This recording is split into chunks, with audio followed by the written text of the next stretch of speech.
ধারা কামলা দিছ না ইয়া কামলা দিছ? তোমার বাড়ি জানি কোন জায়গায় করছো এখন? ওই ওই এই পাশে বাড়ি করছো? মাঝে কইছিলা তোমরা?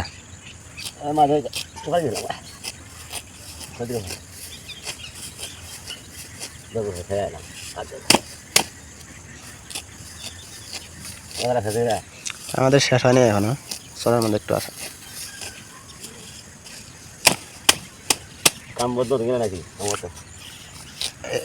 এই যে খেত কামের শুরু হয়েছে না, এগুলো কাজের জন্য একটু আপাতত কাজ বন্ধ রাখছি।